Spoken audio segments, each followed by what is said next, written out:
welcome to yet another session of Discourse and Archive of Ideas. This lecture series is curated by the Economic Society Sri Ram College of Commerce, aimed at expanding horizons by discussing a myriad of topics. I am Krish Agrawal, and for today's discussion, we are honored to be joined by Dr. Ramchandra Guha, a seasoned writer and a famous columnist, who is counted amongst one of the finest historians in the entire country. Having taught at some of the most prestigious universities in the world, including the London School of Economics and Political Science, he is best known for his work on the life of Mahatma Gandhi. As a best selling author, he has published several books ranging from cricket to politics to history, which has earned him the very prestigious Padma Bhushan and the Sahitya Academy Award for his book India After Gandhi. Sir, it is an honor to have a distinguished personality like yourself with us today. Thank you for gracing us with your presence. Thank you. The basic structure for today's session will be a free-flowing, unfettered one, wherein Dr. Guha will be sharing his opinions by answering questions on a variety of themes. Everyone in the audience can ask questions as well, so feel free to type them in the chat box, which will be taken up by us. With this, we'd like to invite Sir to share his opening remarks on the current state of Indian democracy. So thank you, and I'm very happy to be here. I am an alumni of Delhi University, and I was there from 74 to 79, and I had many friends from your college. Some of my people I knew taught at your college, so it's a great privilege to be virtually back in my university. So I don't really want to make any opening remarks. As I said in our correspondence leading up to this event, I'm happy to just have a free-flowing, unscripted conversations where you guys throw whatever darts at me and I'll try and respond. So whoever wants to ask the first question, it's up to you to decide. So let's begin with the state of Indian democracy. What do you think Indian democracy is headed towards at the current moment? That's a very large and abstract question, and it can't be answered in terms of sound bites. We're a complex, diverse, divided country moving at different rates and paces. In some ways, we have become a more democratic country. For example, people now choose their own professions rather than taking their parents' profession. One of the reasons Rahul Gandhi has not got traction is precisely because he's the fifth generation dynast, for example. But on the other hand, there are worrying features of our democracy, curbs on the media, on free expression, the fact that the court does not take strong positions on constitutional matters, environmental degradation. So, it's like everything else, it's nuanced. There's lots of shades of gray. And it would require a 5-hour lecture to give a full-fledged, on something as broad and abstract as Indian democracy. Don't expect a soundbite from me. Read my book, India After Gandhi, which is 1,000 pages, and you'll get more information there. Yeah, very well put in very few words. So beginning with our question, why do you think so many decisions of the current government invite protests? Are these decisions inherently flawed, or is the degree of reform they seek to change bring in the current status quo that causes so? There's nothing new about protests in India. 25 years ago, V.S. Naipaul wrote a book called India, A Million Mutinies Now. So all across India, there have been protests on matters of caste, religion, identity, language, against economic injustice. So this is a phenomenon in India which has been there since independence, and it should not surprise us at all. Every state government, every central government faces popular protest. So long as protests are non-violent, in word and in deed, they are part of a democracy. In this case, in the particular case of the farmers' protest, without going into the rights and wrongs of the laws themselves, which I'm not qualified to comment on because I'm not an agricultural economist, I think the way in which the laws were passed in Parliament without consultation with the states, who are major stakeholders, without referring them to a parliamentary committee, without having a proper vote in Parliament. I mean, in the 21st century, we can count votes, instead of which the deputy chairman of the Rajya Sabha claimed that the sense of the House was for the laws without a vote. So I think the protests are to do much more with the process rather than with the laws themselves. You must, if you're open and transparent, you will face less protest. Very insightful, sir. Sir, Himanshu Chavda asked you a question that comparing Gandhi's India with Modi's India, Do you think Gandhi's method of non-violence would reap results in the status quo? If not, what form of protest do you think works in the current Well, situation? in every democracy, the only legitimate form of protest is non-violent. Violence can be resorted to only when there's absolutely no option at all.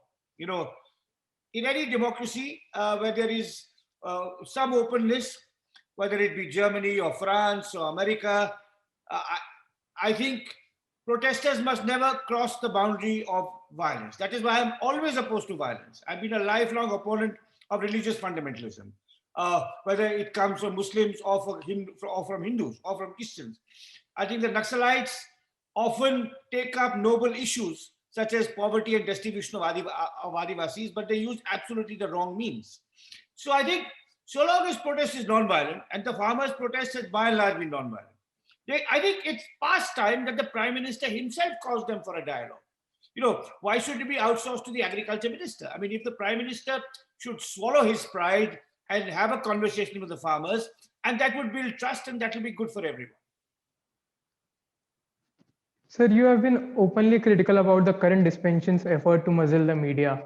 Why do you think that such undemocratic actions have become so acceptable to a large part of our nation?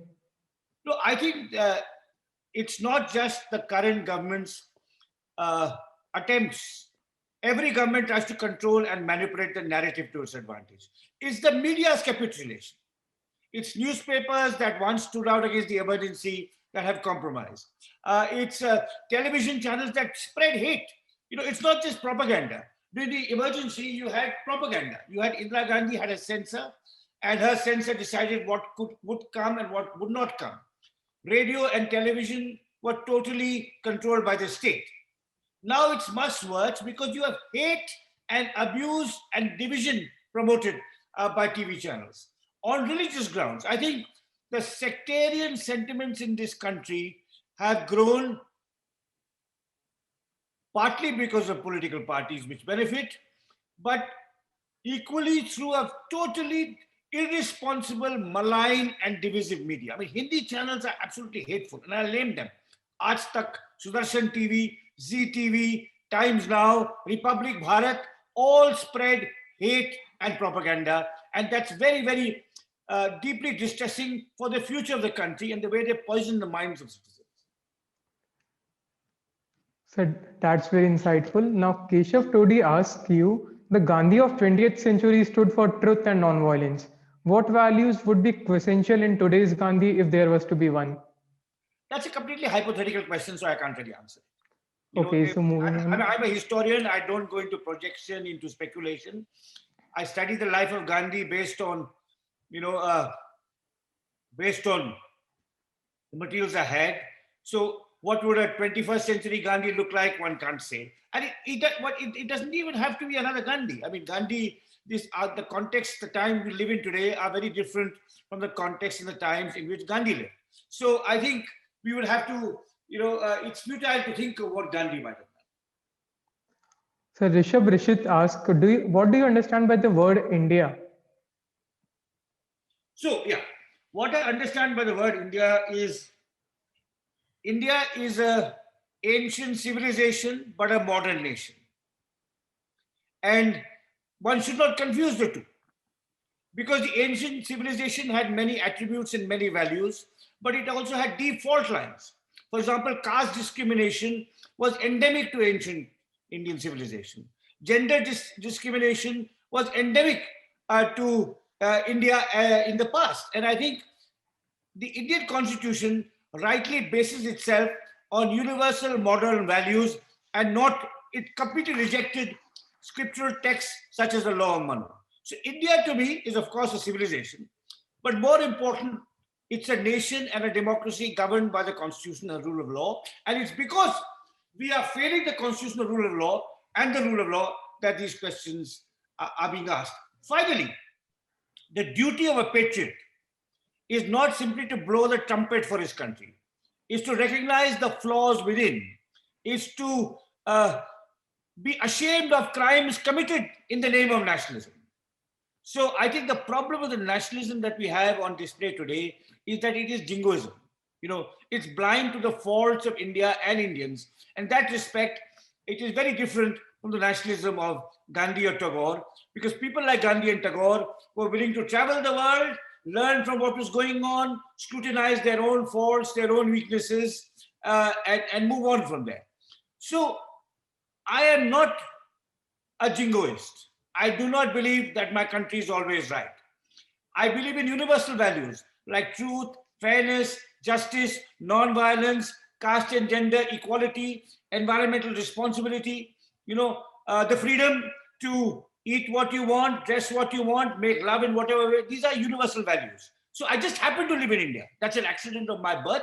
And I will strive to uphold and promote these universal values, which are not Indian, they're not British, they're not German, they're simply human.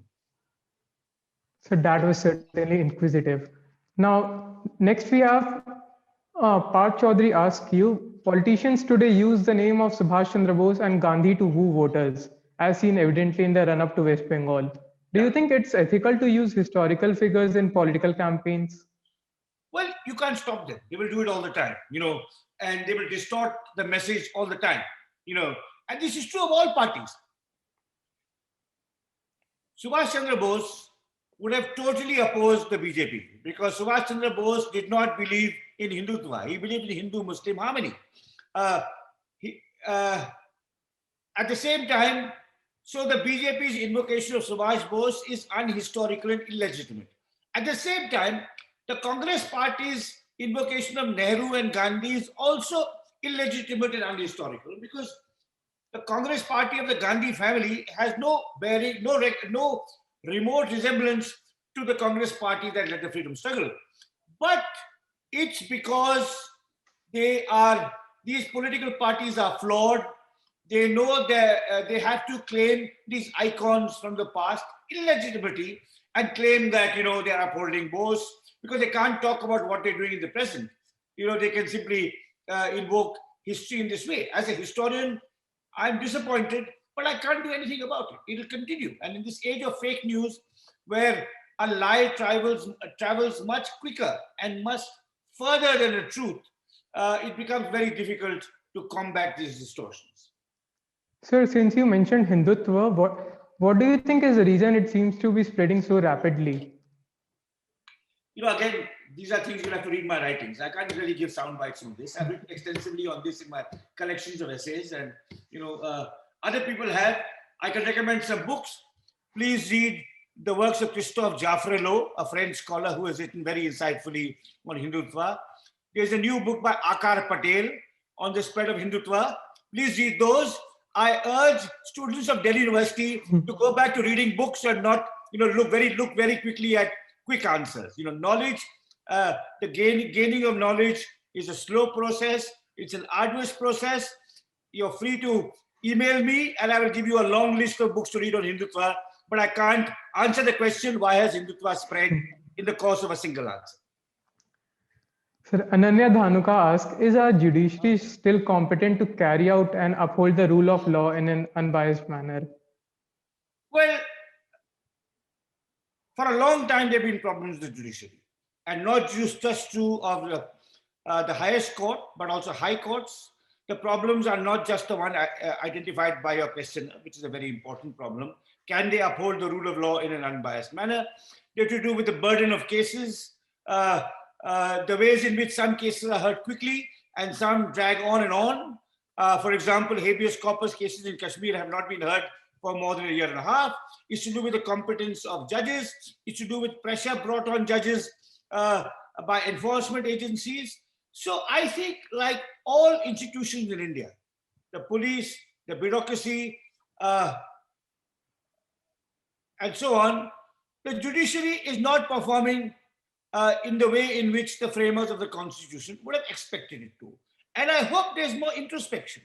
If there is skepticism of the judiciary, if Kunal Kamra, a comedian like Kunal Kamra, issues a series of mocking tweets about the judiciary should introspect instead of hauling him up for contempt of court.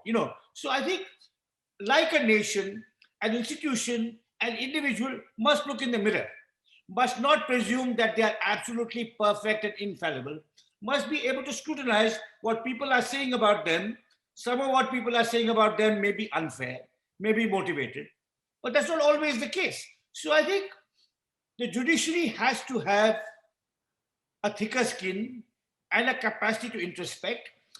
I would put it this way, that the faith in the judiciary today is lower than it was 10 or 15 years ago, especially amongst constitutional scholars. So professors of constitutional law in Delhi University, for example, do not hold the Supreme Court with the same kind of, do not accord the Supreme Court the same kind of respect that they may have 20 or 30 years ago. And why is this so? So I think every institution, when it declines, must be able to introspect. And I think there still are some exemplary judges, brave judges, independent-minded judges. Some high courts have passed very good judgments. I would say the high courts have been less timid on the question of individual rights and freedom. High courts have been less timid than the Supreme Court. But most institutions in India today are functioning, public institutions are functioning at suboptimal capacity, and we have to acknowledge that and correct for it. That certainly provides us with a new perspective. Now, Swapnil asked, what content should and should not be subjected to censorship, in your opinion? In my opinion, nothing that advocates violence should be allowed. But free criticism, like, for example, a comedian's criticisms of the court, jokes about a religious faith should absolutely be allowed, whether it be Islam or Hinduism. And the tragedy today is, we, as someone put it, India is free only to take offense. You say something about the Quran, you will have Muslim fundamentalists at your door. You say something about Rama, Krishna, you'll have Hindu fundamentalists. About the Sikh Gurus, the Sikh Gurus. About Shivaji, the Maharashtrians, and so on and so forth. About Bose, the Bengalis. So I think we are really becoming not just an intolerant culture, but a humorless culture. We can't take jokes at our expense. And I think unless a speaker is advocating violence, for example, if there is a speaker who says, like President Trump said, go and storm the Capitol. Now that is clearly crossing a boundary, and in this case, the president, the serving president saying this. So if a leader of a political party says, I'm going to gives a hate speech, a speech explicitly asking for or condoning or justifying violence against their adversaries, that you can act against. But the kind of things that are going on, somebody goes to court and says, this film has insulted my gods, ban it. And the judge will ban it, a stay. I mean, a stay should never be granted.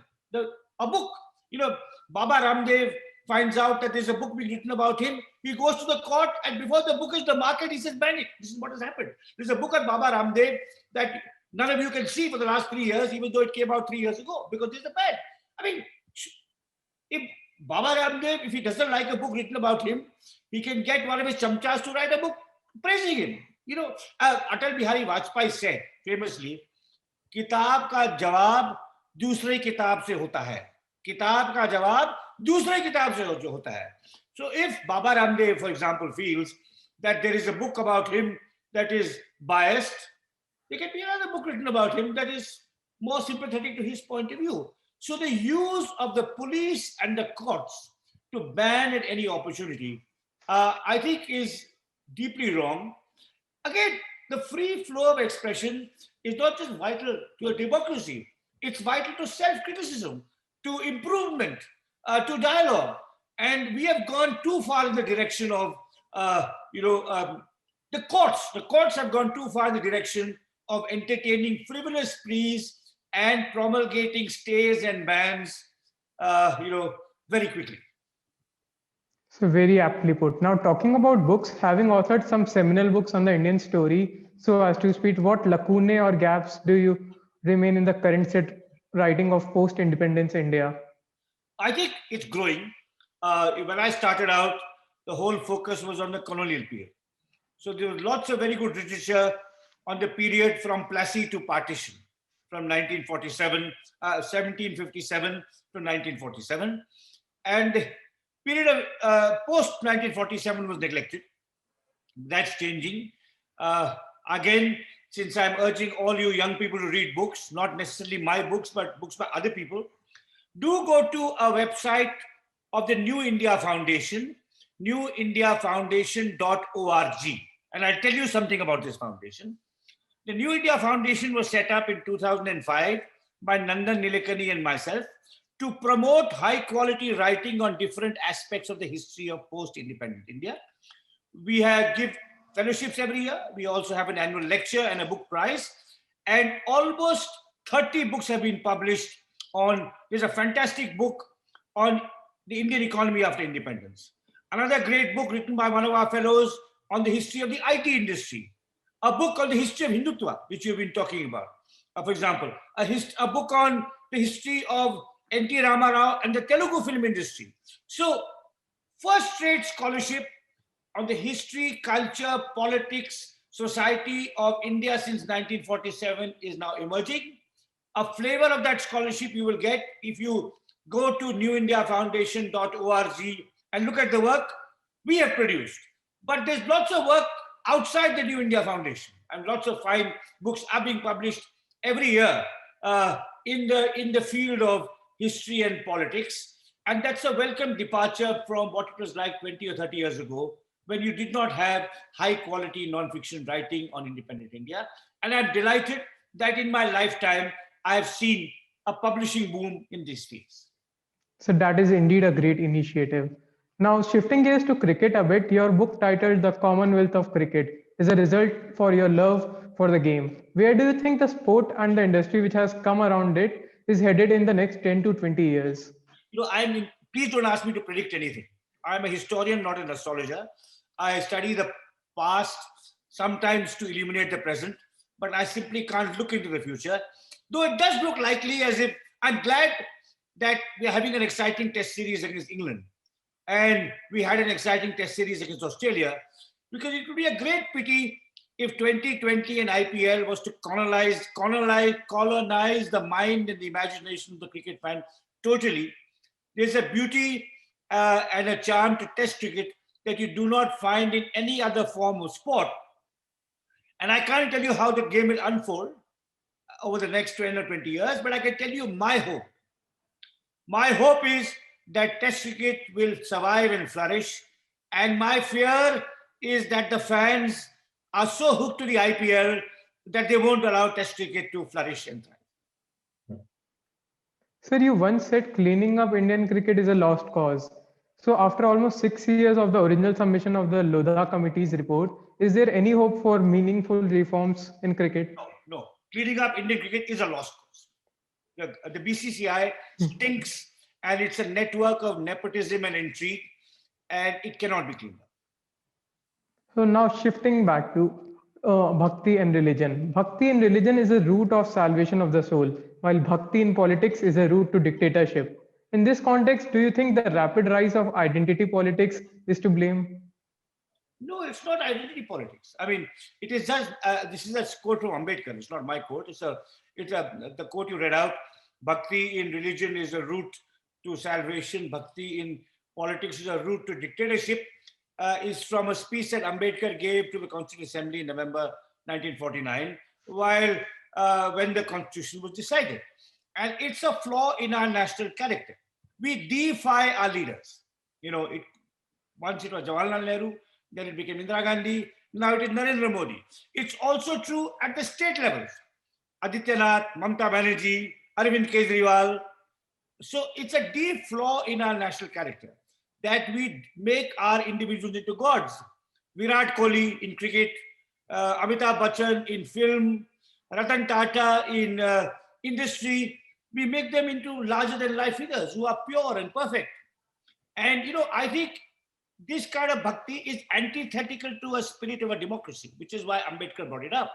A democracy is about scrutiny, about criticism, about holding people to account, about fearlessness. And I think there is bhakti, too much bhakti in our public life, and that is antithetical to the spirit of democracy. And Ambedkar was absolutely prescient when he warned about it in 1949. So that is surely eye-opening for a lot of us. Now, are we asked, is the new guidelines where academic institutions have to get approval from MEA to hold online international seminars on issues related to India's internal matters? Is it an attack on academic freedom in India? Absolutely. What can it be anything else? It's totally creepy. It's the kind of thing Putin's Russia would do. I mean, it's just truly awful. It's antithetical to free spirit, inquiry, autonomy, and it must be resisted. It must be resisted and it will be resisted. And it's a crazy, creepy act of an authoritarian, paranoid, insecure government. I don't know whether some of you read a piece I wrote last week about the overreaction to these tweets by foreign celebrities. A self-confident government would have ignored it. किसी ने कुछ बोला बोलने दो कोई बाहर बोलने दो some Barbadian singer, some Swedish environmentalist कुछ बोला है बोलने दो. Do you have to orchestrate this amazing cyber counter attack on them by getting our celebrities to tweet identical tweets? So I think this is part, and it showed, that campaign showed not a self-confident India, but new India, but an insecure, paranoid, fearful new India. And I think this circular to public universities demanding that they ask for permission in holding a meeting also shows insecurity. A self-confident person would not fear criticism, would not fear open dialogue. I mean, it is remarkable. On the one hand, we define Narendra Modi. We can make him into a god. But in 6 years, he has not held a single press conference. Here I am answering questions from young students of all kinds. And I'm happy to do it. What kind of prime minister is so scared that he can't have an unscripted press conference? So I think, inside every bully, there's a coward. And this is true, you would have known it in the schools you went to, in the college you went to. तो दादा ऐसे चलता है, अपने को बहुत समझता है. Actually, अंदर बहुत डर है. They are scared, they are worried. And however, whatever we may boast about a new India, a superpower India, an emerging India, all those boasts mask fear and insecurity. And this circular demanding that universities take permission from the MEA is a manifestation of this fear and insecurity and nothing else. So that is indeed very insightful. Now, Rajat asked, do you think there is an intentional disregard of federalism in India? So I think both, there are very interesting similarities between Narendra Modi and Indira Gandhi. Very interesting similarities. Mr. Modi may not like to hear this, and his followers may like to hear it even more, but he is strikingly similar to Indira Gandhi. Before Indira Gandhi became Prime Minister, the Congress party was a totally decentralized affair. It had vigorous state units, many powerful leaders, many powerful cabinet ministers.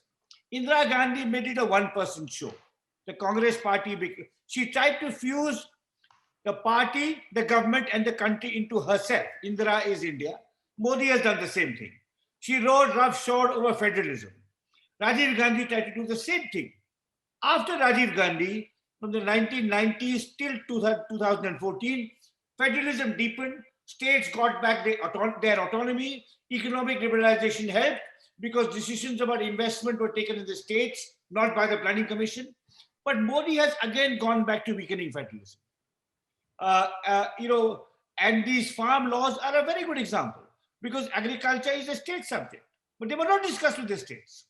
The pandemic was used to whittle down the rights of the states by invoking the National Disaster Management Act and the Colonial Era Epidemics Act, so that movement of traffic was no longer the freedom of the states. I mean, why should Delhi decide who can go from point A to point B? So I think, like Indira Gandhi, Modi is a compulsive centralizer. And I think that is deeply worrying for a democracy. And, the cost, Modi is not permanent. He is not here forever. But the longer he weakens our federal institutions, the more systematically he tries to erode the freedom of the press, the longer we will take to recover from all this. The assaults on Indian democracy that Indira Gandhi led and conducted between, shall we say, 1971 and 1977, it took us almost 25 years to recover from those assaults of Indian democracy that Indira Gandhi had leveled against us. And it may take us as long the institutions of Indian democracy that long to recover from the assaults of the present regime. That's certainly new perspective for us. Good evening, sir. I think it'll be best if we can take this ahead in an even larger open manner. So we'll just invite people to ask their questions to you directly, if that's all right with you. Of course, of course. Please. So before we open it to others, I had a question myself. So you mentioned about a starking similarity between, say, how Narendra Modi functions and how Indira Gandhi functions. And I think that's a very interesting insight of the parallel that exists. In that context, do you think such a parallel also exists in contemporary India today, with regards to, say, how the right wing, and I mean, how the supposed right wing and the supposed left wing sort of attack people who are on the other sides of the spectrum? Absolutely. And you're absolutely right. And social media is an echo chamber. You tend to follow people whom you like. If someone says something that you're upset with, you'll unfollow that person immediately, which means you don't have a feedback loop. Feedback loops are very important. You know, you have to listen to people from different points of view, particularly if you're a student. You know, if you're in a position of responsibility, say a principal of a college, the buck stops with that person, and sometimes they can't continuously discuss. They must discuss and debate with their faculty and take a decision. But a student who's growing intellectually must read all kinds of stuff. So whenever people ask me, what should you read? I advise them. Young people ask me, I say, read. I give them 2 or 3 kind of generic pieces of advice. One is travel widely. Okay. So since I'm speaking to an audience of young people, let me repeat the kind of advice I give to youngsters to broaden their mind. One is travel widely, and not abroad, necessarily in India.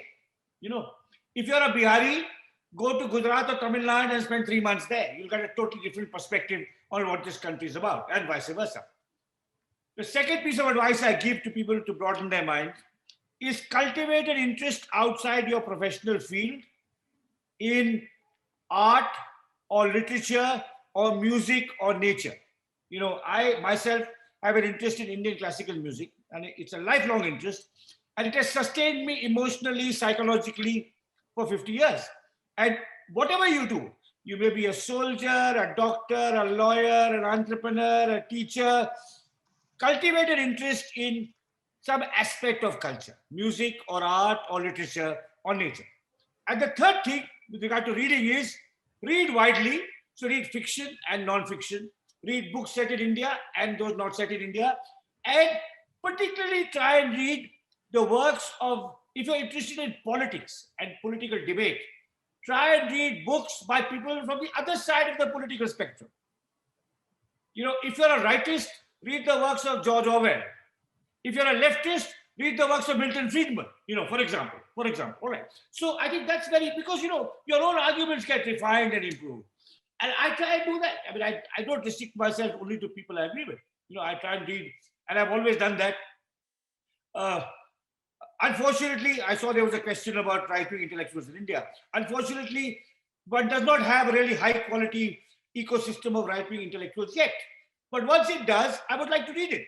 For example, when I taught in America, I used to read the National Review, which is a conservative magazine, first-class conservative magazine. I did not read The Nation, which is a left-wing magazine, because I wanted to engage with, you know, intellectual, high-quality intellectual work on the other side. So I think you must broaden your mind geographically, spatially, ideologically, and stay firm to your convictions. You know, the only conviction that I feel can that one must believe in is democracy, pluralism, dialogue, and non-violence. You know, but your views on the market, on religion, or family can all change. I see a question from Faizan Sadiq. Makaran Paranjpe can be considered one? Absolutely.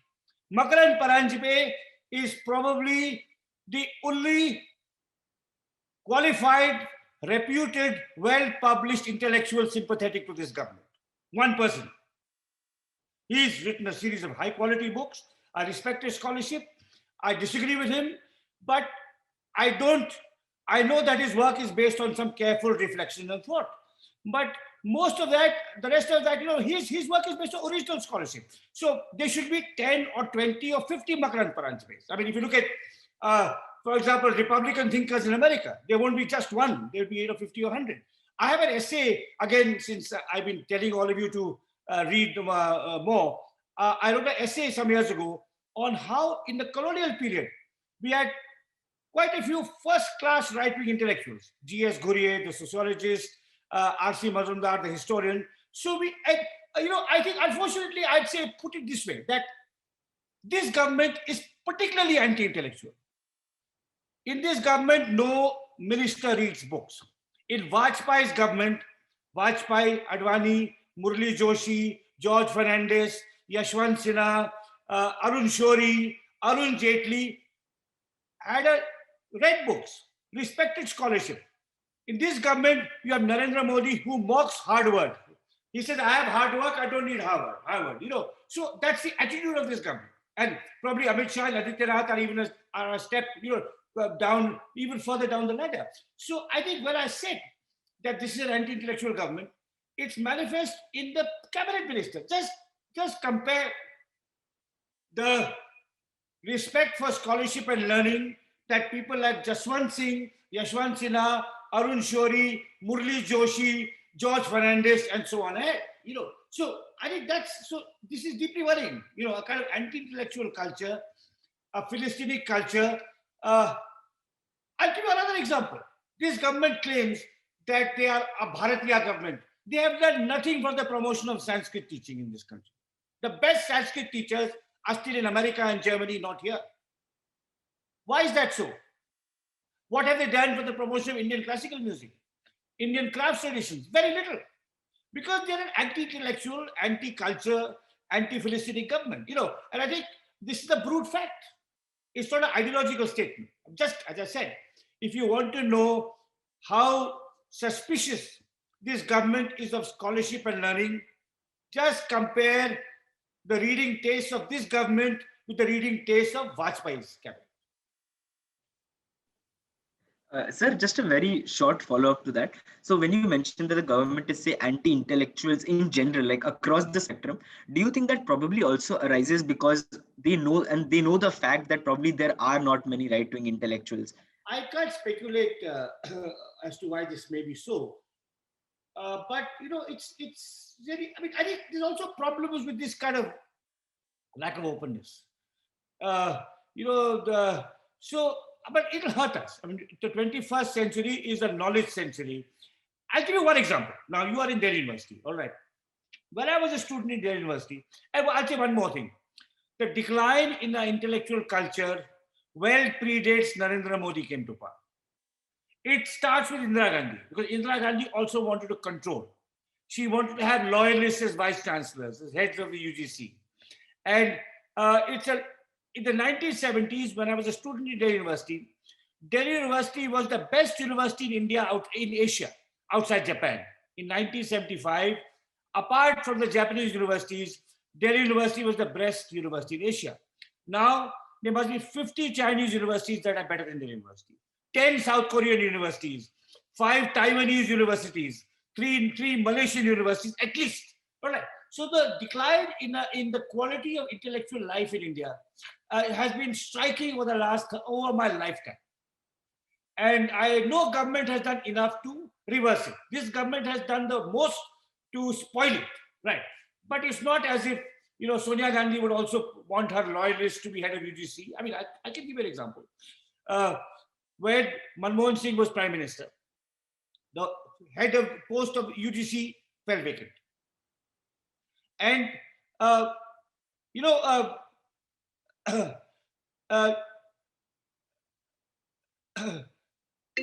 just give me 1 second. Yeah, sorry. Yeah, so the head of UGC fell vacant. Now the UGC is responsible for all our universities in India. It's kind of a nodal body. An outstanding person was chosen by the Minister of Education, Kapil Sibal. I can reveal this secret since it's now 10 years. Kapil Sibal, who is, as you know, a first-rate professional and as politicians go, quite open-minded, but Minister of Education, he had an open and transparent process, and an outstanding individual was chosen. That person was then a director of one of the IIMs. He was first-rate. He had studied both engineering and social science. He had run one of the IIMs. and he was chosen by a committee constituted by Kapil Sibal. When his name was put top of the list, the Congress party got to know and said, "ये बाहर का आदमी है, इसको कैसे लाएंगे?" And somebody who was distinctly inferior to the person chosen, but who had political backing and who came from a caste that supported the Congress party, got the job instead. Right. Now, so please do not for a moment think that I am merely a critic of Narendra Modi. I am a critic of all government interference in institutional autonomy. Indira Gandhi manipulated the Supreme Court. Sonia Gandhi put her chamchas in positions of power only because they were political dividends, right? So institutional autonomy is crucial for democratic functioning. And from Indira Gandhi onwards, most governments have not accorded our institutions the autonomy they deserve and which would be good for us in the long run. All right. Thank you, sir. That makes a lot of sense to me personally, at least. So I think to move on, Himanshu wanted to ask a question. Himanshu? Yeah, so sir, I wanted to ask, like, in the historical context, history has both positive and negative elements, right? And it is a conversation which has been picking up a lot, even in the US, where they are talking about how slavery is taught to the students there. But in India specifically, I think, especially in terms of school students, the negative aspects of the history are just skipped over. So these students don't have an idea about where to be critical of their nation. So do you think, like, how do you think we can solve this issue? So it's a very good question, but it's very difficult one to answer because it's not black and white. Slavery is black and white, right? In India, if you look at Indian history, Hindus have committed crimes, Muslims have committed crimes, Christian conquerors have committed crimes. So I think because people are worried about sectarian divisions and because the distribution of vice and virtue is evenly distributed across the population. You can't clearly identify, that in the case of slavery, the oppression of black people is unambiguously evil. But in the case of partition, what happened in partition? Hindus killed Muslims and Muslims killed Hindus, almost in equal numbers. Right. And the incidents were horrific on both sides. So we tend to gloss over it. So I think this is a problem at the school level. But at the college level, where children are mature and adults, we should not shirk from discussing this. So the Delhi University syllabus should be frank about, for example, the treatment of Dalits in the past, or the treatment of women in the past, and so on. And should allow, but at the school level, because we are still a young nation, we are a fragile country, we are worried about not further inflaming passions. And because, as I said, it's hard to clearly have a bad guy, good guy kind of perspective, as you would with slavery. I think this problem arises. Just a small follow-up. So even in case of black and white, why can't we have some gender diversity? I think there's some smart young women waiting for some questions. Sure. Ananya, you want to come or somebody else? Yeah, sure. Ananya, you can go ahead.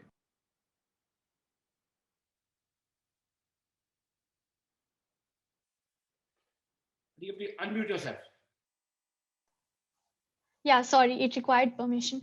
So my question, since we started talking about history books and education, I've also, it's been in conversation that our history books, at least in school, I've felt that have, dedicated chapters for, let's say, the colonial period or have dedicated sections for the Mughal era. However, I've personally felt that my, understanding and knowledge of, let's say, the Rajputs, right, or even the Marathas were very limited. So do you think that narrative also requires a change in sort of reinforcing and understanding the rich cultural heritage that we've had?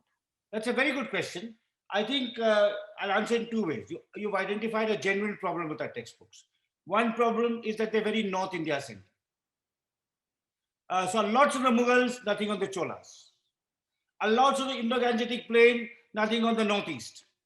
on the Brahmaputra Valley. Lots on the Ganga Valley, nothing on the Brahmaputra Valley, right? So there's a regional bias, which is there, and it's there even at higher levels, even in the way it's taught in universities. The other issue is that it's too heavily politics and dynasty centered. You know, Mauryas, Guptas, Lodhis, Mughals, Cholas, British, etc. Right. Now, a more interesting way to teach history would be to look at it thematically. The history of housing, the history of crop cultivation, the history of clothing, the history of sport, the history of everyday life. And I think there were some very good NCERT textbooks that were supervised by Professor Niladri Bhattacharya of JNU, which tried to adopt this approach to get away from the Lodhis and then the Mughals and so on, to look at what was housing like in the 12th century. How did it change by the 15th century? What crops were cultivated? Once the Europeans came, what kinds of new species did they bring in? So those are actually moving away from the rulers and dynasties and wars and rivalries to present thematic histories, of commodities, of crops, of clothes, of built structures, of city layouts, of urban planning. That really opens up a new world for the student. So I think this requires a lot of imagination. I'm hoping that, I'm teaching in a private university, CLIA, and I think it'd be good if there are more private universities because you're slightly freer from the state. You can formulate good textbooks. Maybe the public universities can also find a way of incorporating. Right, sir. But lastly, I think this North Indian bias, Indo-Gangetic plain bias of Indian history teaching, I think is seriously problematic. Right, sir. And I think the kind of ideas that you mentioned are equally important for understanding economics as a subject, which a lot of our audience members today are studying. The idea of why things are the way they are. Moving on, Aradhya would like to ask a question, sir. Yeah, hi, sir. So, you identify mostly as a person who's a centrist, if I may add. I mean, I can refer to one of the chapters in your book, Patriots and Partisans. You talk about the beauty of compromise, right? Yeah, But yeah. Domestically and globally, why is centrism falling out of favor, like big time? We see a lot of polarization, move from centrism towards the poles. So, why exactly does that happen, and why now? Yeah, so I think I would not call I would call myself a liberal Democrat. I would not call myself a centrist person. I don't sit on the fence. I mean, anyone who's read my writings would know I don't sit on the fence. But I believe in debate, dialogue, accommodation. And you're right about the essay you referred to, compromise when necessary, right? And uh, not on the principles of nonviolence or gender and caste equality, but on other things. Now, I think social media inflames the extremes. I think that's really a problem with why the middle ground, which is a term I prefer to centrism, if you know, the middle ground is rapidly eroded. And it's the extremes that are occupied or overpopulated. And also on everything you have to take a position. So, I mean, I don't know whether I am for or against the farm laws. I'm not an expert. I've not studied them seriously. But I'm against the procedure followed to pass them through. But here it becomes default. If you're critical of Narendra Modi, you have to support Rahul Gandhi or vice versa. So nuance and subtlety goes out of the window in the kind of hyper polemical discourse of the social media. That is worrying. I mean, I think it's really good that Biden has come back. I think because Biden is decency, sobriety, I think you need that kind of thing. I mean, I think history will judge that the most important leader of the last 20 years was not the charismatic Obama of the left, nor the charismatic Trump of the right, but Angela Merkel, who's like a cold fish. She lacks charisma totally. But, she's steady, she's sober, she's reliable, she's decent. She knows what our country's interests are. She doesn't boast. She probably doesn't have a Twitter handle where she may, I don't know. But, so I think moderation makes for great and sustainable politics. If you look at the history of India, we've had three really charismatic prime ministers: Nehru, Indira, and Modi. History may judge that is the uncharismatic prime ministers such as Lal Bahadur Shastri, Narasimha Rao, and Vajpayee, who are aggregate did more for this country than the charismatic prime minister. Right. So I wish there was more moderation. I wish there was less charisma, less bhakti, less dadagiri, less flamboyance, and more steady, sober, sustained work. Right, sir. I think the idea of charisma probably being bad for the democracy. Not bad, overplay. Not bad. I mean, it's to overplay. Yeah. Sure. Moving on, sir, I think there's an interesting question that Karvit has. Karvit? Yes. So my question here is that what are your comments on the promotion of historical research in India? And do you think Archaeological Survey of India is promoted and funded enough to research and maintain the historical sites? Like for instance, that of Rakhigadi. Yeah. So that's not a subject on which I'm an expert. I'm a historian of the 19th and 20th century, and one of the ground rules I follow is I never comment on areas I know nothing about or even little about. When I first got the invitation from the Economic Society, I said, I do have a degree in economics, I know nothing about economics. And they said, no, it's more wide-ranging, and it has been. So I can't really comment on the specifics of how the Archaeological Survey of India is doing. But I can refer you to the writings of ancient historians that I've admired greatly. Nainjot Lahiri's book, Finding Forgotten Cities, which is partly a history of the Archaeological Survey of India, and Upinder Singh's book called Political Violence in Ancient India.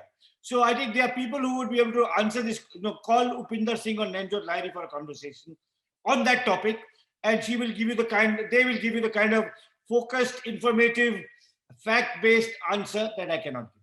But read their books because they're first rate.